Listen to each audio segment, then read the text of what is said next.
Hello! Welcome sa Civil Engineering Sample Problem about surveying. So, tara na at basahin natin ang ating sample problem for today. The design speed of a car passing through an easement curve is equal to 80 km per hour. The radius of the central curve of the spiral curve is equal to 260 meters long. Question A. Compute the value of the rate of centrifugal acceleration in meter per cubic seconds for this speed. And for question B, compute the length of the spiral based on the centrifugal acceleration. And then letter C, compute the length of throw. So meron tayong hint. So binigay na yung dalawang formula for question A and B. Yung length of throw is alam naman natin yung formula niyan. So kayang-kaya isolve to. So mostly direct sub na lang dahil may hint na ng formula. Okay, so for question A, so yung ating value ng value of the rate of centrifugal acceleration. Ayan. So given yung ating hint binigay, so sulat lang natin yung ating formula. C equals 80 over 75 plus yung ating velocity. So to solve that, so yung ating given, check natin. So C yung tinatanong, yung velocity, ayan. Meron tayong binigay yung 80 km per hour. So to solve, meron tayong 80 over 75 plus 80. So meron tayong C equals, so meron tayong 80 over 75 plus 80. So meron tayong 0.5161 meter per cubic seconds. Ayan. So this will be our final answer. Yan kasi binigay naman yung hint natin eh. So for question B naman,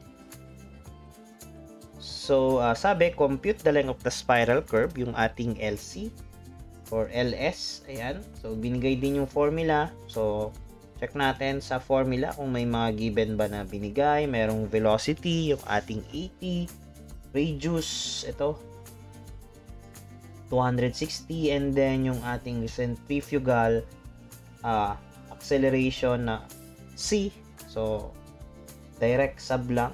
So meron tayong length of the spiral curve. Length of the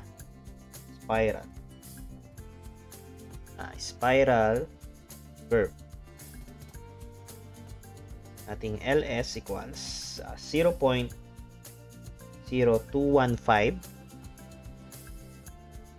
velocity cube over CR. Ayan. So meron tayong 0.0215. Velocity natin is 80 kilometers per hour cube. Don't forget over yung ating C is 0.5161, which is pwede natin to store sa A para yung ating value ay sakto or exact. Then yung radius natin ibinigay ay 260. Ayan. So meron tayong LS equals, so 0.0215 80 cube over sa A. Meron ba tayong value ng A? Hindi yata natin na-store. So, let's retype na lang 80 over 75 plus 80. Shift store A. And then, let's type na 0.0215 divided by 80 cube over ating A multiplied by 260. So, ayan. Meron tayong 82.031. 82.031. meters.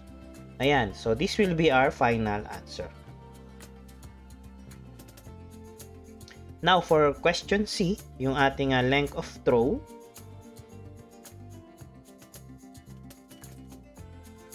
So, yung ating formula, remember, phi equals xc over 4, di ba? Or yung ating short niya, yung kanyang LC squared over 24 RC, di ba? Ayan. So, ito kasi, yung LC, yung XC kasi, so, pag nire-write natin yan, is yan yung LC squared over 6 RC. So, multiply lang natin yung natitirang 1/4. So, kaya naging LC squared over 24 RC yan. So, almost the same dito. So, kung ito'y naalala mo, so, pwede mo namang, kung kabisado mo yung XC, is yan din yung kanyang formula. Okay? So, to rewrite, so, meron tayong LC na given kanina is yung ating 80.031. So, store natin to sa B. Yan. Shift store V. So, meron tayong B squared. Squared natin yung B over 24. Then, yung RC natin na binigay kanina is 260.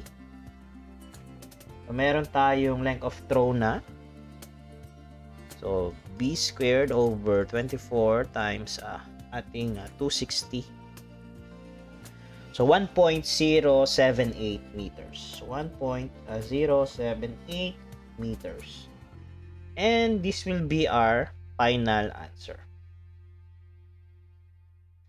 So, ayan. So, pwede nating i-recap yung ating mga naging sagot. Very quick solution lang. So, for our first question, the value of the rate of change of centrifugal acceleration is 0.5161 meter per cubic seconds. And then, for question B, the length of the spiral curve is 82.031. And lastly, yung ating length of throw is 1.078. Ayan, and that would be all. So, thank you for watching